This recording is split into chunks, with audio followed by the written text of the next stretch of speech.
오늘 보신 다니엘 7장부터 앞으로 쭉 보실 12장의 말씀까지는 다니엘이 이렇게 본 여러 가지 환상에 대한 말씀입니다. 이 환상의 내용들은 뭐냐면 세상 나라와 하나님 나라를 서로 비교해서 보여주는 환상인데 12장까지 여러 가지 환상이 이제 쭉 나오게 됩니다. 자, 오늘의 말씀 보면 벨사살 왕 원년, 이 벨사살은 느부갓네살 아들이라고 말씀을 앞에서 드린 것 같습니다. 이 벨사살이 이제 꿈속의 환상을 보았습니다. 벨사살 왕 원년에 다니엘이 꿈속에 꿈을 꾸며 환상을 이제 봤는데, 다니엘이 이제 그 환상을 본 거에 대해서 진술한 내용이 오늘 7장의 말씀입니다. 하늘에 내 바람이 큰 바다로 몰려서 불었더라. 내 바람이 불었다 그러면 사방에서 이제 바람이 불었다. 동서남북 사방에서 쭉 불어서 바다로 향해서 부르니까 바다에 바람이 일어나면 파도가 많이 일어나고 출렁거리고 그러지 않겠습니까? 그래서 성경에 보면 이런 혼란스러운 혼돈의 바다, 이 출렁거리고 혼란스러운 이런 바다는 그 적의 세력으로 이렇게 많이 악한 세력으로 성경에서는 많이 해석을 하고 있습니다. 그래서 이런 혼란한 바다에서 짐승이 나타났다. 큰 짐승 넷이 바다에서 나왔다. 짐승이라고 하는 것은 성경에도 늘 나오지만 요한계시록에 나오고 그러지만 하나님을 대적하는 어떤 세력들을 이런 짐승이라고 그러죠. 요한계시록에도 짐승의 숫자를 표를 받지 말아라. 뭐 666이라 뭐 그런 말씀도 있고 그러는데, 이 하나님을 대적하는 세력들이 이렇게 있다 그 말입니다. 우리가 이제 이 세상을 살아가면서 하나님 백성이 살아가지만 이 세상 속에는 이렇게 하나님을 대적하는 그런 세력이 있어서, 이게 악한 세력이죠. 사탄의 세력이 하나님의 백성을 늘 이렇게 대적하고 공격하고 어렵게 만드는 그런 일들이 있는 것을 여기서 보여주고 있죠. 그런데 이 네 짐승이 바다에서 나왔는데 모양이 여러 가지 달랐다. 첫째 모양은 사자와 같고 독수리의 날개가 있다. 이 첫째 그 짐승, 그 다음에 둘째 짐승은 곰과 같고, 셋째 짐승은 표범과 같고, 넷째 짐승은 여기 보면 아주 무서운, 지금까지 본 짐승보다 더 무섭고 강한 그러한 짐승들이다. 근데 요건 이제 나오는 것처럼 17절에 그 해석이 이렇게 나와 있죠. 17절에 보면 그 네 큰 짐승은 세상에 일어날 네 왕이라 이렇게 말씀해서 나라들, 앞으로 세상에 일어나는 큰 나라들을 지금 여기서 환상으로 말씀해 주는 거거든요. 비유로. 그러면 이 나라들은 앞에 다니엘이 본 환상이 한번 있었습니다. 그 다니엘 2장에 보면 이 네 나라들에 대한 환상이 있었는데 그 나라들을 똑같이 얘기하는 거죠. 지금 첫 번째 나라는 그 현재의 세계를 다스리고 있던 나라, 어떤 나라요? 바벨론이죠. 이스라엘이 이제 바벨론의 포로로 끌려와 있어서 다니엘이 포로 중에서 이제 본 환상이니까. 그러니까 첫째 사자와 같고 독수리의 날개가 있는 이 짐승은 바벨론을 얘기하는 거고요. 그 다음에 둘째 짐승은 그 다음에 바벨론을 무너뜨리는 메대라고 하는 나라고, 셋째 짐승은 바사라고 하는 나라고, 그리고 가장 강한, 아주 무섭고 강하고 힘이 있는 이 짐승은 헬라라고 하는 나라죠. 헬라라고 하는 나라는 대단한 나라죠. 그래서 이 헬라의 그 권력, 그리고 헬라의 문화, 그리고 헬라의 그런 어떤 사상, 이런 것들은요 나중에 서구의 유럽의 서구 사상의 근간이 돼요. 지금도 이 헬라 사상이 동양과 서양을 이렇게 크게 나눈다면 서양의 모든 그 바닥의 근본이 이 헬라에서 나온 헬라 사상과 문화, 이런 것에 기초를 두고 있다고 하는 것을 우리가 볼 수가 있겠습니다. 그래서 이런 나라들이 이제 나오는데 아주 무섭게 생겼고 힘 있게 생겼다 그랬죠. 그런데 이제 9절에 보면 이런 말씀이 있어요. 내가 보니 왕자가 놓이고 옛적부터 항상 계시니가 좌정하셨는데 그의 옷은 희기가 눈 같고 그의 머리털은 깨끗한 양털 같고 그의 보좌는 불꽃이요 그의 바퀴는 타오르는 불이고. 자, 세상에 이런 나라들이 강한 나라들이 있지만 그러나 그 나라들을 진짜 다스리는 그러한 나라가 있는데 그게 하나님의 나라다. 그 하나님의 나라에 왕자가 이렇게 딱 보좌가 있고 거기에 하나님이 계셔서 세상이 강한 것 같지만 이런 세상에 힘이 있는 것 같지만 이 세상의 모든 권세를 다스리고 심판하시는 분은 하나님이라고 하는 것들을 말씀해 주고 있는 거죠. 그래서 진정한 권세자는 하나님이시다. 그래서 10절에도 그 말씀을 하고 있는 거죠. 불이 강처럼 흘러서 그의 앞에 나오고 그를 섬기는 자는 천천히고 그 앞에 모셔 선 자는 만만이다. 그래서 심판을 베푸는 책들이 있다. 그러니까 하나님이 진정한 심판자이기 때문에 하나님의 군대가 만만이고 천천히고 만만이고 이건 뭔 말이에요? 헤아릴 수 없다. 세상은 아무리 힘이 있고 권세가 있어도 다 헤아릴 수 있는 거예요. 한계가 있는 거지만 하나님의 권세는 헤아릴 수 없는 천천과 만만 이런 하나님의 권세가 있고 그 하나님이 심판을 베푸는 책을 가지고 있다고 하는 건 뭐예요? 하나님이 진정한 심판자라고 하는 거죠. 그때에 내가 작은 뿔이 말하는 큰 목소리로 말미암아 주목하여 보는 사이에 짐승이 죽임을 당하고 그의 시체가 상한 바 되어 타오르는 불에 던져졌다. 남은 짐승도 권세를 빼앗겼다. 그러니까 여기서 보면 진정한 심판자이고 권세자이시면 누구다? 하나님이다는 것을 말씀해 주는 거죠. 그 당시 이제 바벨론의 포로로 끌려와 있는 그러한 이스라엘 백성들에게 야, 세상의 권세가 더 힘 있는 거 아니냐? 하나님보다 더 힘 있어서 우리가 하나님을 믿는 백성인데도 이렇게 나라가 망하고 끌려오고 포로가 되냐? 이런 이야기들을 하고 그런 마음들이 가져지는 그런 생각들이 있는데 하나님께서는 다니엘의 환상을 통해서 그 모든 것은 하나님의 심판 가운데 있고 하나님이 다스리는 거다. 너희들이 믿는 하나님이 진정한 권세자요 심판자라고 하는 것들을 보여주는 거죠. 오늘 저와 여러분도 이 세상을 살아가면서 때로는 세상이 강한 것 같고 세상이 이길 것 같으나 하나님이 이 세상마저도 심판하시고 주관하시는 하나님이신 줄로 믿습니다. 그러므로 우리가 그 하나님을 믿고 사는 것이 진정한 능력이고 승리라고 하는 것을 말씀해 주시는 거죠. 그래서 13절에 보면 내가 또 밤 환상 중에 보니 인자 같은 이가 하늘 구름을 타고 와서 옛적부터 항상 계신 이에게 나아가 그 앞으로 인도되매 그에게 권세와 영광과 나라를 주고 그가 이제 세우는 나라는 영원한 권세고 영원한 나라다. 하나님께서 이제 누구를 통해서 인자를 통해서 이제 성경에서 신약으로 보면 이 인자가 누구예요? 예수 그리스도죠. 예수 그리스도를 통해서 하나님의 나라를 시작하게 하시죠. 그리고 그 모든 권세를 예수님이 가지셨죠. 그래서 그 나라는 영원한 나라. 저와 여러분이 그 영원한 나라에 영원한 하나님의 백성이 되어진 줄로 믿습니다. 그래서 15절 이하에는 나 다니엘이 이제 환상을 보고 나서 다니엘이 머릿속으로 이제 여러 가지 번민을 해요. 그랬더니 그 곁에 모셔 있는 사람들 중 그 자들 중에 하나에게 나아가서 이제 그 일의 해석을 좀 해달라고 다니엘이 이야기를 했더니 그 해석이 이제 그 내 큰 짐승은 세상에 일어날 큰 나라들의 왕이라 이렇게 얘기합니다. 지극히 높으신 이의 성도들이 나라를 얻으니. 그러나 여기 보세요. 그 해석이 이렇게 무시무시한 나라들, 큰 권세를 가진 나라들이 일어나고 그런 왕들이 일어날 것이지만 진짜 나라를 받을 사람들은 누구다? 성도들이라는 겁니다. 그래서 지극히 높은 이의 성도들이 나라를 얻으리니. 그러니까 진짜 승리자는 하나님의 백성이라는 거죠. 하나님께서 그 하나님의 백성들에게 하나님의 나라를 허락하니 그 나라가 어떠냐? 영원하고 영원하고 영원하다. 그 영원한 하나님의 나라를 받아 누리는 거다.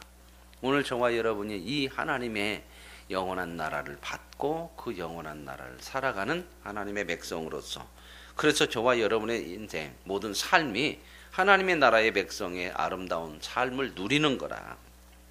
그래서 이제 19절 이하에 보면 이에 이제 다니엘이 가장 강한 그 나라 네 번째 짐승에 대해서 이제 물어요. 확실히 좀 알으려고. 그랬더니 그 보면 쇠요 발톱은 노시고 모든 걸 다 밟고 물러뜨리고 열불이 있고 이런 권세가 아주 강하고 이게 바로 헬라 나라를 지금 강한 헬라 나라를 얘기하는 거거든요. 그래서 21절에 보면 내가 본 적 이 뿔이 성도들과 더불어 싸워 그들에게 이겼더니 이 뿔이 이긴다는 걸 처음에는 성도들이 지는 것 같고 세상의 권세에 참 패하는 것 같지만 그러나 하나님께서 그 성도들을 지키시고 그 원한을 풀어주셔서 결국 때가 이르니 성도들이 나라를 얻었다. 그러니 결국 누가 승리한다? 하나님의 백성이 승리한다. 그 말씀을 하시는 거예요. 그리고 이제 23절에는 넷째 짐승은 그 땅의 넷째 나라다. 이 나라는 천하를 다 다스릴 것이다 하는 헬라 나라의 그 강함을 얘기하고 있는 거죠. 그런데 이제 25절에 보면 이런 말씀이 있어요. 그가 장차 지극히 높으신 이를 말로 대적하며 세상 권세는 늘 하나님을 딱 이렇게 대적을 해요. 자기 힘이 하나님을 능가할 수 있다고 생각하고 그 세상은 이 권세를 가지면 자꾸 교만해져요. 그러니까 망할 수밖에 없는 거죠.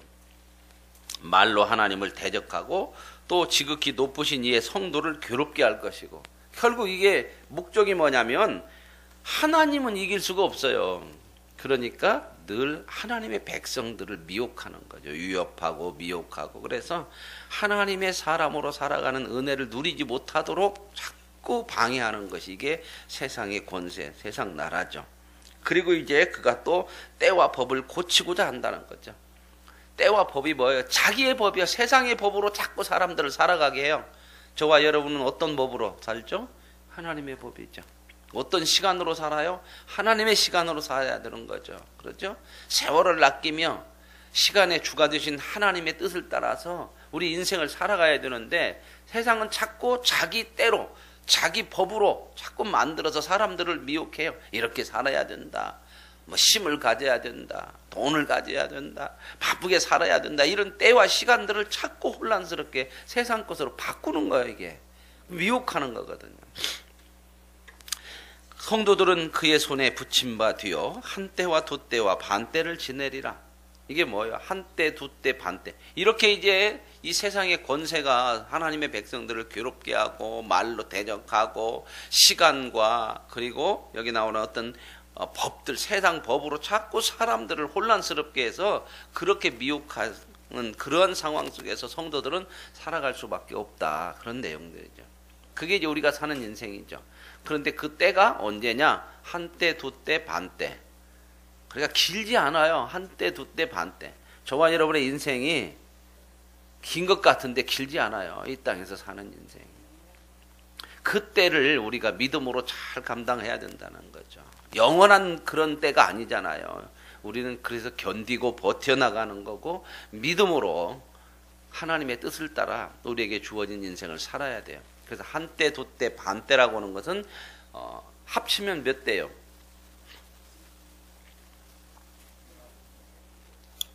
어려워요? 한때, 두때 합치면 몇 때? 반때가 합치면 세 때 반이죠. 이 세 때 반을 뭔 얘기하면 세 때 반은 길지 않잖아요. 3.5니까 짧은 시간이면서 또 뭘 얘기하냐면 3.5 세 때 반이라고 하는 것은 어디의 절반이에요? 7의 절반이에요. 7. 7이라고 하는 숫자는요 성경의 거룩한 수고 완전수예요. 그래서 항상 성경에서 7이라고 하는 것은 거룩한 하나님의 수를 얘기하는 거예요. 그러니까 하나님의 수가 아닌 반절이잖아요. 반절. 그죠? 이게 뭐예요? 악한 세력의 때예요. 이 요한계시록에도 이런 얘기가 나와요. 3년 반 뭐 이런 얘기가 나오고 그런 게 그런 의미를 두고 하는 얘기거든요. 이런 걸 좀 이해하지 못하고 하여튼 이단들은 이게 요한계시록을 얘기를 좀 많이 하고 요한계시록에 집착을 많이 하는 사람들은 거의 다 이단이라고 보면 돼요. 그 이단들이 해석하는 거 보면은요 거의 무슨 해석이냐면 그 해석을 이게 잊어버리네요 자꾸. 그 시간적으로 이렇게 나누어서 하는 해석을 왜 이렇게 갑자기 생각이 안 나요? 제가 생각을 해갖고 말씀드려요.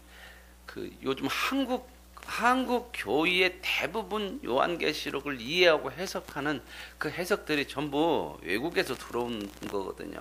미국이나 이런 데서 들어온 건데 대부분 잘못되어 있는 거 많아요. 치우쳐서 잘못된 그런 세대주의 말이에요. 세대주의 그런 그 종말론 해석이거든요. 세대주의라는 것은 시간을 이렇게 정해서 그래서 전천년, 후천년 뭐 이런 것들 문자적으로 딱 정해가지고 천년, 그래서 2000년이 차면은 뭐 아브라함부터 뭐 예수님 오시기까지가 2000년이거든요. 아브라함이. 그리고 이제 그 믿음이 시작됐지 않냐. 그래서 2000년부터 또 예수님부터 시작해서 2000년까지. 그래갖고 2000년 때 막 혼란스러웠잖아요. 그때 뭐 이제 세상이 망한다 뭐 이런 얘기들. 이게 시대를 나누어서 이렇게 해석하는 거, 이게 문자적으로 성경에 나오는 거, 이런 것도 뭐 1년, 2년, 뭐, 그 다음에 3년 지나면 뭐가 된다. 다가올 미래 뭐 이렇게 얘기하는 사람들 전부 이 세대주의적인 종말론을 근거로 해석을 하는데 이 세대주의적인 종말론이 성경적이지 않아요. 근데 이게 한국 교회의 대부분 모든 사람들에게 이야기 되어진 해석이에요. 목사님들도 이 얘기를 참 많이 했어요. 네. 그래서 성도들이 이게 잘못 알아있는 게 너무나 많고요. 다 이단들이 이런 것 가지고 많이 얘기하는 거예요. 그래서 때를 자꾸 얘기해요. 봐라, 여기 때가 안 나왔냐. 어느 때가 되면 이제 망한다. 그 때를 아는 게 누구냐. 우리다. 뭐 이렇게 얘기하고. 그게 전부 그러거든요. 이런 게. 이단들은. 여러분 뭐 차에다 광고해가지고 익산에도 많이 다니더만요. 그 뭐죠. 신천지 그 익산에다 교회를 질러다가 익산 그 기독교 연합회에서 이제 반대를 해가지고 결국 무산돼서 시에서 허가를 안 내줘.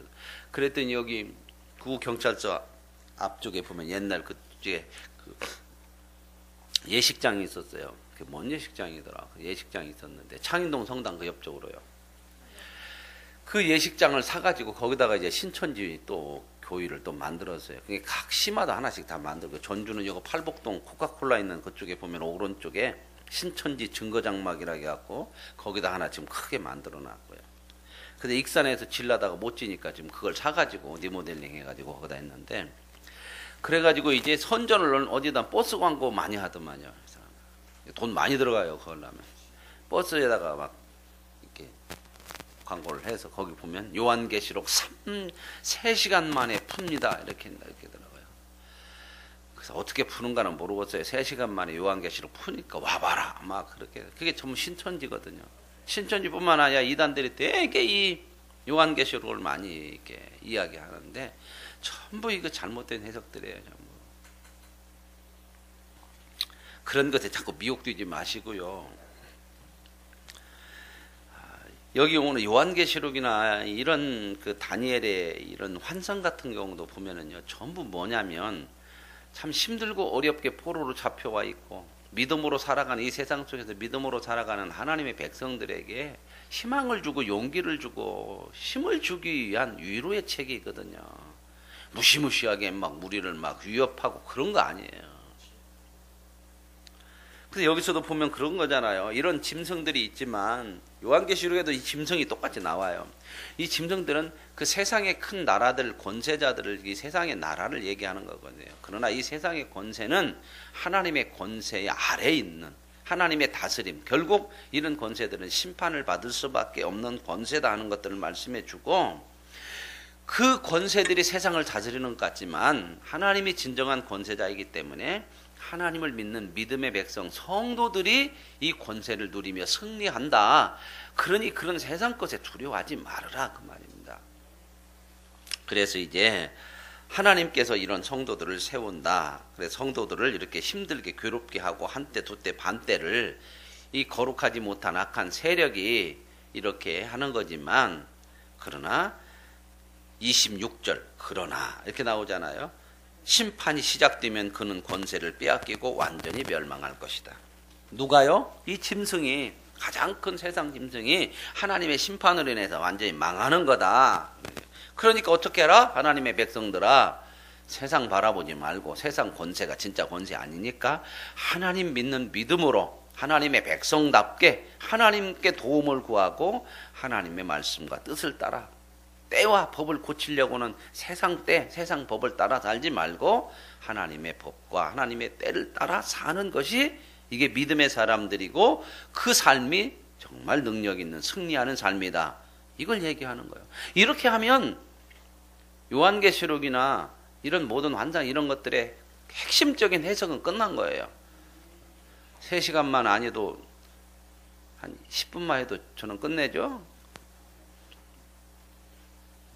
저기 가서 오늘 새벽 예배 끝나고 버스 유사 가시면서 다 서 있을 거예요. 그래서 3시간 만에 요한복음 푼다. 그 밑에다가 매직으로 좀 써보세요. 우리 교회는 10분이면 푼다. 그렇게.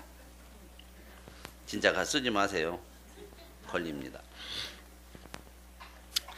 그래서 28절에 이 말이 그 말이 이에 그친지라 나 다니엘은 중심에 번민하였으며 내 얼굴빛이 변하였으나 내가 이 일을 마음에 간직했다. 그래서 이제 하나님 보여주는 환상을 통해서 마음에 이제 다니엘이 그 환상을 마음에 두었다는 거죠. 오늘 저와 여러분이 오늘 하나님의 이 말씀을 통해서 진정한 권세는 하나님께 있고 세상은 다 심판받아야 될 것들이에요. 저와 여러분의 인생에 자꾸 악한 세상이 때와 시간과 또 법을 만들어서 자꾸 우리를 혼란스럽게 하고 분주하게 만들고 하나님을 보지 못하고, 그래서 성경은 늘 때를 아껴서 하나님을 바라보는 믿음의 삶을 우리에게 주어진 인생 가운데 살아가라. 그게 하나님의 권세를 누리는 복이거든요. 이런 믿음으로 살아가는 은혜가 저와 여러분에게 있기를 원합니다. 하나님 아버지 감사합니다. 참으로 이제 나라가 없고 포로로 잡혀와 있는 이러한 상황 속에서 하나님은 다니엘을 통해 말씀하십니다. 하나님의 백성들을 위로하고 세상에 다 바벨론이나 일어날 모든 권세가 아니라 하나님이 진정한 권세자요 심판자이니 하나님을 믿고 사는 백성들이 어렵고 힘든 삶 속에서도 승리하는 자들이고 진정한 권세를 누릴 수 있는 자들인 것을 말씀해 주시니 감사합니다. 이 하나님의 말씀을 통하여서 흔들림이 없이 이 땅에서 믿음을 지켜가는 거룩한 백성으로 살게 하옵소서. 예수님의 이름으로 기도합니다. 아멘.